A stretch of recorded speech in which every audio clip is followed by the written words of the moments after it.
তো যেটা বলছিলাম, বাংলাদেশের 1 টাকা যেটা হচ্ছে বাংলাদেশ ম্যাপের আদলে ডিজাইনে তৈরি করা হয়। এটা 1972 সালে মুদ্রিত হয় ইন্ডিয়াতে এবং বাংলাদেশে প্রথম প্রচলিত হয় 1972 সালের মার্চের 4 তারিখে।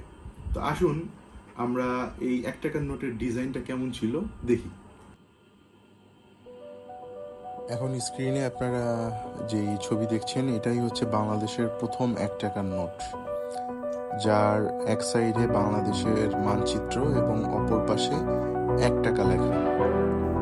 আশা করছি আপনাদের দেখে 1 টাকার নোটটা খুবই ভালো লেগেছে এবং যারা প্রথম দেখেছেন এই 1 টাকার নোট তারা অবশ্যই কমেন্টে জানিয়ে দিবেন কেমন লাগলো আপনাদের।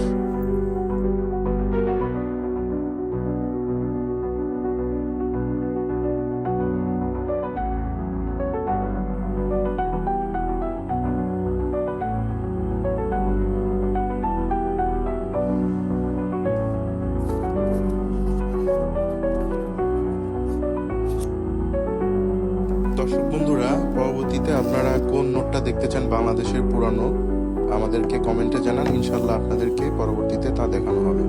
এই ধরনের ভিডিও যদি আপনাদের ভালো লাগে অবশ্যই আমাদেরকে সাবস্ক্রাইব দিয়ে আমাদের পাশে থাকবেন।